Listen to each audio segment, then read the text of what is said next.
जावेद साहब, इंतखाबात आइंदा वक्त पे होंगे या कब्ल अज़ वक्त होंगे?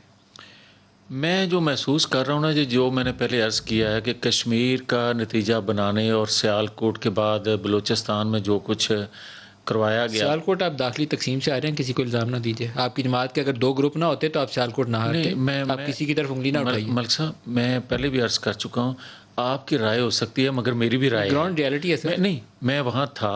मैं ये कह रहा हूँ कि अगर एक पोलिंग स्टेशन, इसकी तफसील में नहीं जाना। आइंदा इंतखाबात वक्त पे होंगे या कब्ल अज़ वक्त? हाँ, जो कश्मीर और सियालकोट के बाद नवाज शरीफ पर दबाव डालने और आवाम को ये दिखाने की कोशिश की गई कि ये जमात जो है पॉपुलर आज भी है, उसको देखते हुए मैं महसूस कर रहा हूँ कि ये बिफोर टाइम इलेक्शन करवाने जा रहे हैं। करवाने जा रहे हैं। कब? और ये 2022 में इलेक्शन करवाना चाहते हैं।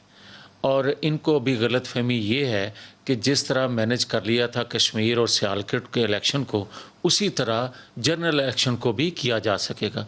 मगर ऐसा अगर खुदा न खास्ता अब हुआ, जो कि नीयत इनकी है, तो पाकिस्तान के अंदर खून रेजी बहुत ज़्यादा हो जाएगी। अल्लाह रहम फरमाएगा। जी फैसल वाडा साहब।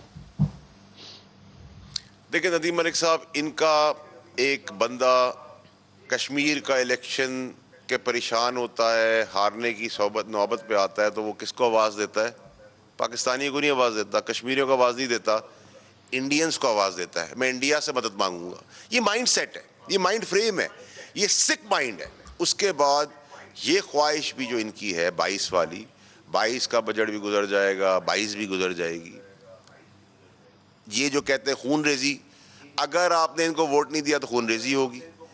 अगर आपने इनको वोट नहीं दिया तो आर्मी ख़राब है। अगर ये नहीं जीतेंगे तो अदलिया ख़राब है। तो क्या करें? जस्टिस कयूम को ले आए, अपनी मर्जी में फ़ोन पे फैसले करवा लें, और सैफ उर रहमान को बुलाए थे, वो नैब के केसेस ख़त्म कर देगा। और उसका जो अदालत में हाल हुआ था जरदारी साहब के सामने, वो भी दुनिया को पता है। कि मुझे आप बताएं कि क्या करें? या तो हम ये करते हैं कि शहबाज शरीफ को आर्मी चीफ बना देते हैं, चीफ जस्टिस बना देते हैं नवाज शरीफ को, मरियम नवाज को प्राइम मिनिस्टर बना देते हैं। हाँ, काम मामला ख़त्म।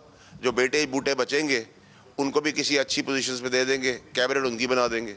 ये चाहते हैं आपको ये मुल्क दे दें, और इंडिया के मोदी को यहाँ बुला लेते हैं और बोलते हैं आप हमें मशवरा दें, हम क्या कर सकते हैं आपके मुल्क की खिदमत के लिए। या हम इक़्तिदार के भाग जाएंगे इस मुल्क से एग्रीमेंट करके, इधर के कोर्टों को नहीं मानेंगे।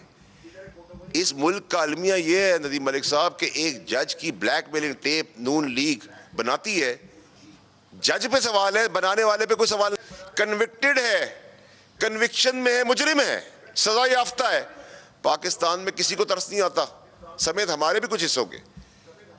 बाकी लोगों पे तरस नहीं आता, नवाज शरीफ पे फिर तरस आ जाता है।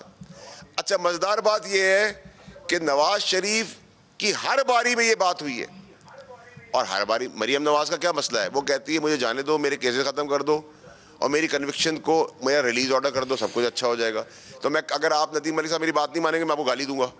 आप गाली से नहीं डरेंगे, मैं आपके पैर पड़ जाऊंगा। मैं आपके पैर से नहीं पड़ूंगा, मैं मुल्क से भाग जाऊंगा। मैं मुल्क से नहीं भागने से बचूंगा तो मैं वीज़े की पीछे भागना शुरू कर दूंगा। मैं अदालतों में भाग जाऊंगा दूसरे मुल्कों की, मैं दूसरों से मदद मांगूंगा, मैं इंडिया को पुकारूंगा। सर, ये चीज़ें कौम देख रही है, कौम देख रही है सर। अब वो नर्सरी की बात करना बेकार होगी कि जनरल ज़िया और गिलानी की नर्सरी से पैदा हुआ, ये हुआ वो हुआ फलाने हुआ। कौम देख रही है कि 3 दफ़ा के साबका वज़ीर आज़म लीडर कम और गीदड़ ज़्यादा निकले। ये कौम नहीं पसंद करती सर। कौम हमेशा